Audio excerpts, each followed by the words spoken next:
Hello students, today we will start chapter 18 body fluid and circulation या अपन ऐसे भी कह सकते हैं कि circulatory system in human beings. So today we will talk about body fluids and its composition.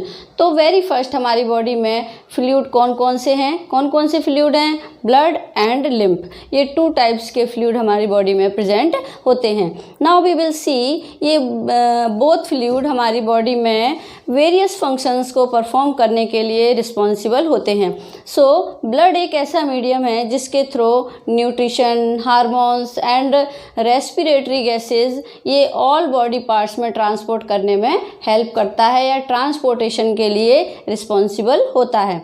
And lymph को interstitial tissue भी कहते हैं बिकॉज ये इन टिश्यूज़ के सेल्स में प्रेजेंट होते हैं. मतलब इस तरह से अपन देखें कि ये सेल्स हैं और इन सेल्स के बीच में ये लिम्फ प्रेजेंट होता है. ओके, अब इसका मेन फंक्शन फैट्स के बड़े मॉलिक्यूल्स को एब्जॉर्ब करना है and second is defence mechanism में हेल्प करता है. अब ब्लड कैसा होता है? रेड कलर का फ्लूइड होता है. तो अपन यहाँ पर थोड़ा सा ह्यूमन ब्लड को देखें, उसकी एक तरह से डेफिनेशन समझ के कि it is a fluid connective tissue consisting of plasma and formed elements called blood corpuscles of various types. मतलब इसमें दिया है कि जो ह्यूमन ब्लड होता है कंसिस्ट किससे होता है? टू कंटेंट होते हैं इसमें. कौन कौन से? Plasma and formed elements. Okay, अब इसमें अपन ने देखा कि टू मेन पार्ट्स होते हैं. कौन कौन से? Plasma and formed elements. तो प्लाज्मा इसमें 55% प्रेजेंट होता है एंड जो फॉर्म्ड एलिमेंट्स है वो 45% प्रेजेंट होते हैं किसमें? ब्लड में. ओके, नेक्स्ट अपन देखते हैं इसमें कि जो प्लाज्मा मैंने बोला कि ये 55% प्रेजेंट होता है. तो प्लाज्मा के कंटेंट कौन कौन से हैं? प्लाज्मा के कंटेंट हैं वाटर. तो वाटर प्रेजेंट होता है इसमें कितनी क्वांटिटी में? 90 to 92% प्रेजेंट होता है वाटर. एंड प्रोटीन प्रेजेंट होता है 6 to 8% इन प्लाज्मा. ओके, ये तो हो गया अपना. अब वाटर का फंक्शन क्या होता है? वाटर की नीड होती है एज ए मीडियम मीन्स ये ट्रांसपोर्टेशन के लिए रिस्पॉन्सिबल होता है या हेल्प करता है ट्रांसपोर्टेशन में. नेक्स्ट अपने पास है प्रोटीन. तो जो प्लाज्मा है इसमें प्रोटीन 3 टाइप्स के प्रेजेंट होते हैं. First albumin, second globulin and third fibrinogen. Okay, ये 3 टाइप्स के प्रोटीन प्लाज्मा में प्रेजेंट होते हैं. तो फर्स्ट अपन लेते हैं एल्बुमिन. जो एल्बुमिन होता है इसका मेन फंक्शन होता है कि ये बॉडी में जो अपने आयंस या इलेक्ट्रोलाइट्स प्रेजेंट होते हैं और इनमें जो एंड वाटर के बैलेंस को मेंटेन करने के लिए कंपलसरी होता है. एंड सम प्रोटीन्स, लिपिड्स को भी के बैलेंस को भी मेंटेन करने में हेल्प करते हैं. So we can say that ये ऑस्मो रेगुलेशन के लिए रिस्पॉन्सिबल होते हैं. ठीक है, नेक्स्ट आता है अपना ग्लोब्यूलिन. ग्लोब्यूलिन इसका सेकंड नेम अपन ये भी कह सकते हैं इम्यूनोग्लोब्यूलिन. ओके, तो इसका मेन फंक्शन होता है टू प्रोड्यूस एंटीबॉडीज़. मतलब ये हेल्प करते हैं डिफेंस मैकेनिज्म में. मीन्स जो आउटसाइडर पैथोजेंस होते हैं, बाहर से आने वाले पैथोजेंस को किल या फाइट करने में ये हेल्प करते हैं या रिस्पॉन्सिबल होते हैं.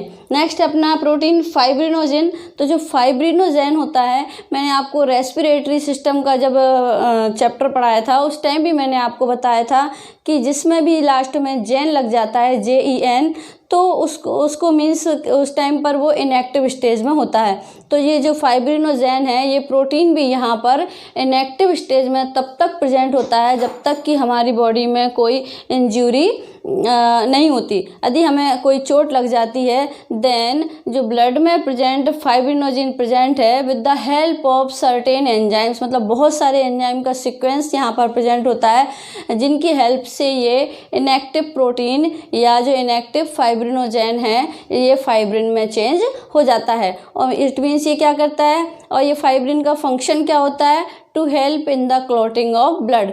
नाउ इफ़ हमारे ब्लड में यदि फाइब्रिनोजेन या फाइब्रिन एब्सेंट है, ये क्वेश्चन मेडिकल में आपको ज़रूर आता है, मतलब मोस्टली पूछा जाता है कि आपके ब्लड में यदि फाइब्रिनोजेन एब्सेंट है तो उस टाइम पर उसको क्या कहेंगे? तो उस टाइम पर अपन उसको कहते हैं सीरम, है ना, प्लाज्मा विदाउट फाइब्रिन या फाइब्रिनोजेन. ओके, तो ये तो बात हो गई अपनी प्लाज्मा की। अब आते हैं अपन किस पर, फॉर्म्ड एलिमेंट पर। फॉर्म्ड एलिमेंट में अपन ने देखा था कि ये 45% प्रेजेंट होता है और ये जो कंटेंट क्या होते हैं, erythrocytes means RBC, leukocytes means WBC and thrombocytes means platelets भी अपन जिनको कह सकते हैं। तो देन आरबीसी जो है डब्ल्यूबीसी एंड थ्रोम्बोसाइट्स प्रेजेंट होते हैं इसमें। तो very first we are talking about RBCs जो रेड ब्लड सेल्स हैं। So main feature is RBCs are red in colour. Red क्यों हैं, तो इनके अंदर एक पिगमेंट प्रेजेंट होता है हीमोग्लोबिन। सभी जानते हैं हीमोग्लोबिन में, आपने 10th में भी ये सब पढ़ा हुआ है, which is red colour pigment. इनका शेप कैसा होता है आरबीसीज का, बाई कॉनकेव शेप होता है, जो मैंने यहाँ बना रखा है इस तरह से बाई कॉनकेव शेप में ये प्रेजेंट होती हैं। ठीक है, अब आता है अपना कि ये इन्यूक्लिएटेड होती हैं, मीन्स ये विदाउट न्यूक्लियस होते हैं। जनरली क्या होता है in mammals RBC without nucleus होती हैं। Okay, their number is about 4.5 to 5.5 million पर mm³ होता है। Now haemoglobin, an adult person has about 12 to 16 gram of haemoglobin in 100 ml blood. Okay, तो आरबीसी का जो लाइफ स्पान होता है वो 120 डेज होता है। आफ्टर दैट ये स्प्लीन में चली जाती हैं। It is called graveyard of RBC. मतलब जब आरबीसी पूरी तरह से मैच्योर हो जाती हैं, डैमेज होने लगती हैं, तब ये क्या करती हैं, इनको ये ब्लड स्प्लीन में भेज देता है। उस टाइम अपन उसको कहते हैं ग्रेवयार्ड ऑफ आरबीसी।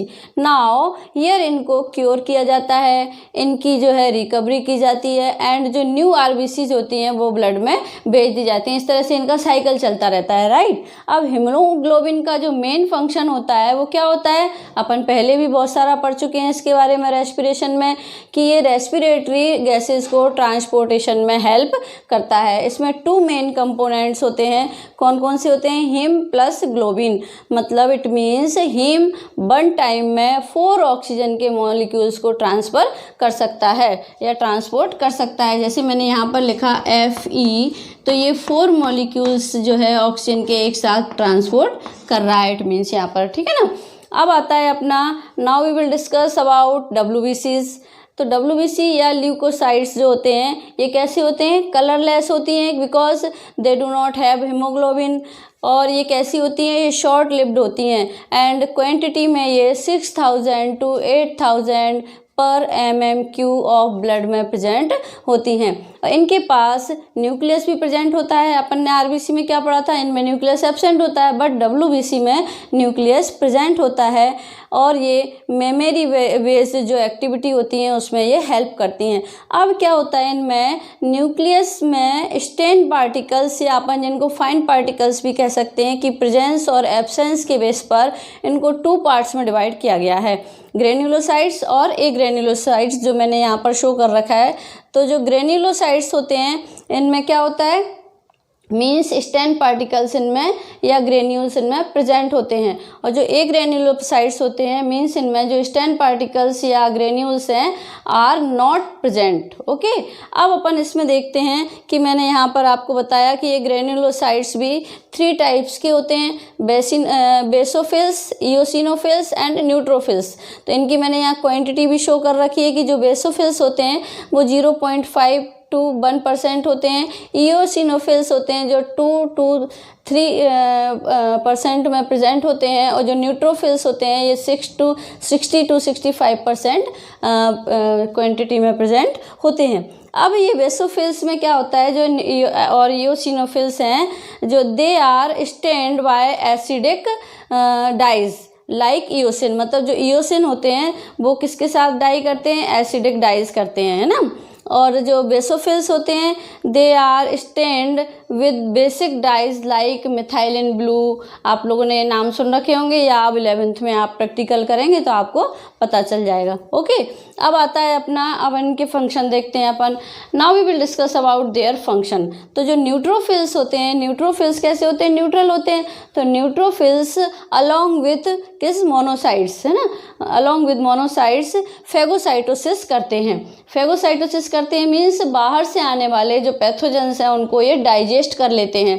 और जो बेसोफिल्स और इओसिनोफिल्स हैं तो जो बॉडी में अपने जितने भी एलर्जिक रिएक्शंस होते हैं, इन्फ्लेमेशंस होते हैं, है ना, तो इनके लिए कौन रिस्पॉन्सिबल होता है? इओसिनोफिल्स इनके लिए रिस्पॉन्सिबल होता है। नेक्स्ट है अपने पास कि बॉडी में जो कुछ केमिकल्स को सिक्रीट करने के लिए या रिलीज करने के लिए ये बेसोफिल्स जो है रिस्पॉन्सिबल होते हैं, जैसे histamine. Okay, now we will discuss about lymphocytes. Lymphocytes भी अपनी बॉडी में 2 टाइप्स के होते हैं, B lymphocytes and T lymphocytes. They are very important to maintain our immune system. ये इम्यून सिस्टम का फंक्शन क्या है? ये बाहर से आने वाले पैथोजेंस को किल करने के लिए मतलब रिस्पॉन्सिबल होता है। इसके लिए किसकी ज़रूरत होती है? इसको नीड होती है बी और टी लिम्फोसाइट्स की, ठीक है ना। तो जो बी लिम्फोसाइट्स है, ये बी लिम्फोसाइट्स का फंक्शन क्या होता है? ये डिफेंस मैकेनिज्म की तरह काम करते हैं, या कहना चाहिए कि जो बी लिम्फोसाइट्स का मेन फंक्शन होता है टू प्रोड्यूस एंटीबॉडीज़। एंटीबॉडीज़ को ये प्रोड्यूस करता है। These are some proteins and glycoproteins. Now T lymphocytes क्या करते हैं? टी लिम्फोसाइट्स क्या है? एक तरह से ये हेल्पर सेल्स हैं जो कि हेल्प करते हैं बी लिम्फोसाइट्स की। बी लिम्फोसाइट्स की किस में हेल्प करेंगे? जिससे कि वो आर्मी ऑफ एंटीबॉडीज़ को प्रोड्यूस कर सकें, आर बॉडी को आउटसाइडर पैथोजन से बचा सकें। Okay, now we will discuss about platelets या थ्रोम्बोसाइट्स। अब अपना जो अपन ने फॉर्म्ड एलिमेंट्स के कौन कौन से पार्ट्स का डिस्कस कर लिया है। Erythrocytes means RBCs, leukocytes means डब्ल्यूबीसीज। अब आते हैं अपन थ्रोम्बोसाइट्स या platelets. These are fragments thread like structure. They are formed by megakaryocytes in the bone marrow. Okay, मतलब ये बोन मैरो में मेगा कैरियोसाइट से फॉर्म्ड होते हैं। ओके, हमारी बॉडी में इनका जो अमाउंट होता है वो 1.5 to 3.5 लैक्स होता है। और इनका जो मेन फंक्शन होता है कि अपन ने अभी फाइब्रिनोजेन जो प्रोटीन पढ़ा था वो इनको रिलीज़ करने के लिए रिस्पॉन्सिबल होते हैं, उसको रिलीज़ करते हैं। और इंजरी के टाइम पर इनका फंक्शन होता है कोगुलेशन, मतलब मीन्स ये क्लॉटिंग ऑफ ब्लड में उसके लिए रिस्पॉन्सिबल होते हैं। Now we will discuss about blood group. तो ABO grouping and Rh grouping are the 2 important blood grouping. Okay, तो जो अपन पढ़ रहे हैं इसमें this system is given by Karl Landsteiner. मतलब ये जो सिस्टम दिया था एबीओ ब्लड ग्रुपिंग का वो किसने दिया था? जो साइंटिस्ट थे कार्ल लैंडस्टेनर, इन्होंने ये दिया था। सो कार्ल ने बताया था कि एबीओ ब्लड ग्रुप के सिस्टम के बारे में आरबीसी की जो मेन कहना चाहिए मेम्ब्रेन होती है, मेन सरफेस होती है या मेम्ब्रेन होती है, पर सम एंटीजेंस प्रेजेंट होते हैं। और जो एंटीजेंस प्रेजेंट होते हैं विचार क्या होते हैं? ये विचार ग्लाइकोप्रोटीन्स, ठीक है ना। जो ग्लाइकोप्रोटीन्स होते हैं, इफ़ किसी पर्सन की, अब अपन देखें कि जो ब्लड ग्रुप होते हैं वो किस तरह से डिसाइड होते हैं, मतलब तो किसी पर्सन की आरबीसी की सरफेस पर यदि एंटीजन ए प्रेजेंट है तो ब्लड ग्रुप कौन सा होगा? ए होगा। यदि सरफेस पर एंटीजन बी प्रेजेंट है तो ब्लड ग्रुप बी होगा। और यदि उसकी सरफेस पर ए और बी दोनों ही एंटीजन प्रेजेंट हैं, बोथ आर प्रेजेंट, तो क्या होगा? इसका ब्लड ग्रुप ए बी होगा। और बोथ आर एब्सेंट, मतलब दोनों ही निल हैं, दोनों ही प्रेजेंट नहीं है, तो क्या ब्लड ग्रुप होगा? ओ ब्लड ग्रुप होगा उसका। ओके, नाउ ये जो ब्लड ग्रुप हैं ए बी ये क्या हैं? तो आरबीसी की सरफेस पर एक जीन प्रेजेंट होता है, they are called I gene. और आई जीन के पास सम एलील हैं like I A I B and हो सकता है कोई भी जीन नहीं हो, मतलब आई ए, इस तरह से इन पर एलील्स प्रेजेंट होते हैं। आपने मेंडल्स लॉ पढ़े होंगे, उसमें भी इस तरह की चीज़ें आपने पढ़ी थी कि उन पर एलील्स प्रेजेंट होते हैं, ठीक है ना। तो इनमें आई ए आई बी और आई ए बी प्रेजेंट हो सकते हैं और नहीं भी कुछ भी प्रेजेंट हो सकता है, खाली आई बी हो सकता है यहाँ पर जीन। ओके, मतलब कोई भी एलील इस पर प्रेजेंट नहीं है, ठीक है। अब इनके बेस पर ही अपन यहाँ ब्लड ग्रुप डिसाइड करते हैं, जो मैंने यहाँ पर टेबल बना रखी है कि जैसे ब्लड ग्रुप ए है, इट मीन्स इस पर कौन सा जीन प्रेजेंट है? आई ए जीन प्रेजेंट है, इसीलिए इस पर्सन का ब्लड कैसा है? ए है। और यदि इस पर IB जीन प्रेजेंट है, इट मीन्स क्या होगा, उसके अंदर जो ब्लड ग्रुप होगा वो बी होगा। AB प्रेजेंट है I पर तो means AB blood group present होगा। और यदि कोई भी एलील प्रेजेंट नहीं है उस जीन पर तो इट मीन्स उसका ब्लड ग्रुप O होगा। अब इसके बेस पर अपन देखेंगे कि जो अपन ब्लड मतलब डोनेट करते हैं ना, तो वो कैसे करते हैं, क्या किस बेस पर डिसाइड करते हैं। जो ए होता है ब्लड ग्रुप वाला पर्सन है, उसके अंदर एंटी-B प्रेजेंट होते हैं। एंटी-B प्रेजेंट होते हैं मीन्स इसके अंदर B के अगेंस्ट एंटीबॉडीज़ प्रेजेंट हो जाते हैं। इसीलिए ये किस किस को ब्लड दे सकता है, A और O वाले को ही, ग्रुप वाले को ही ये ब्लड डोनेट कर सकता है। जैसे B वाला पर्सन है, B ग्रुप वाला, तो उसके अंदर एंटी-A प्रेजेंट होते हैं मीन्स उसके अंदर A के अगेंस्ट एंटीबॉडीज़ प्रेजेंट होंगे। तो मतलब वो किससे ब्लड ले सकता है और दे सकता है, B से ही ब्लड ले सकता है और B को ही ब्लड दे सकता है और O को भी ये दे सकता है, ले सकता है उससे। अब आता है AB के अंदर कोई भी एंटीबॉडी प्रेजेंट नहीं होती, निल होता है, इसीलिए ये क्या करता है, A से भी ले सकता है, B से भी ले सकता है, AB से भी ले सकता है और O से भी ले सकता है। इसीलिए इसको यूनिवर्सल रिसेप्टर बोला जाता है, ठीक है ना। अब आता है O भी किसी से भी ले सकता है, मतलब किसी को भी दे सकता है, ले नहीं सकता, ले तो सिर्फ O से ही सकता है, बट ये यूनिवर्सल डोनर होता है, मतलब ये किसी को भी ब्लड दे सकता है। A को भी दे सकता है, B को भी दे सकता है, AB को भी दे सकता है और O को तो दे ही सकता है ना। अब इनसे रिलेटेड एक थ्योरी और है, कौन सी थ्योरी है, आप पूछेंगे मैम ब्लड ग्रुप तो हो गया, बट जो अपन बोलते हैं O positive, A positive, B positive या B नेगेटिव, ये क्या है। तो RBC में जो एंटीजन A होता है इसके साथ एक और एंटीजन प्रेजेंट होता है जिसको अपन बोलते हैं RH फैक्टर या RH एंटीजन भी अपन कह सकते हैं। So what is RH factor, क्या है ये RH फैक्टर। तो एक बार स्टडी के टाइम पर सम साइंटिस्ट ने ऑब्जर्व किया किस पर, मंकी पर, स्पेशली कौन सा मंकी, रीसस मंकी के अंदर एक फैक्टर को देखा और वही फैक्टर उन्होंने after some time lot of peoples में, मतलब ह्यूमंस में की पॉपुलेशन में भी ये देखा। तब जाकर उन्होंने डिसाइड किया कि जो RH फैक्टर है वो भी एक तरह का एंटीजन है। यदि जैसे फॉर एग्जांपल अपन लेते हैं कि एक ब्लड ग्रुप वाला पर्सन है, उसके अंदर RH फैक्टर प्रेजेंट है, तो इट मीन्स कैसा हुआ, वो RH पॉजिटिव हुआ, मतलब उसका ब्लड ग्रुप क्या होगा, A पॉजिटिव।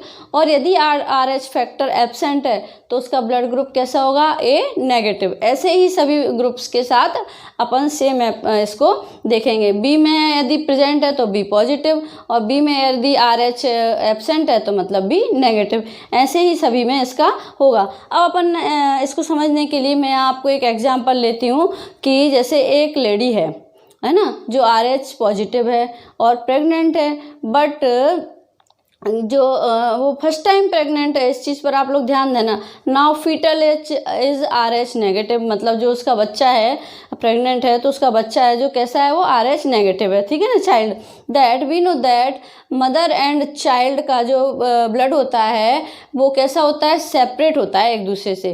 किसके थ्रू, बाय प्लेसेंटा, प्लेसेंटा के थ्रू। क्यों, अपन देखते हैं, आपने पढ़ा भी होगा रिप्रोडक्शन में कि जैसे मदर जो चाइल्ड होता है वो जितना भी न्यूट्रिशन लेता है फीटल प्रेगनेंसी टाइम में, तो वो किसके थ्रू लेता है, बाय प्लेसेंटा लेता है, मदर से, है ना, मदर के ब्लड से, बट सेपरेट रहता है प्लेसेंटा के थ्रू। और जो जितना भी वेस्ट होता है वो सारा प्लेसेंटा के थ्रू ही मदर के ब्लड में ट्रांसफ़र कर देता है। इट मीन्स इस टाइम पर ब्लड इनके कांटेक्ट में नहीं आता दोनों का।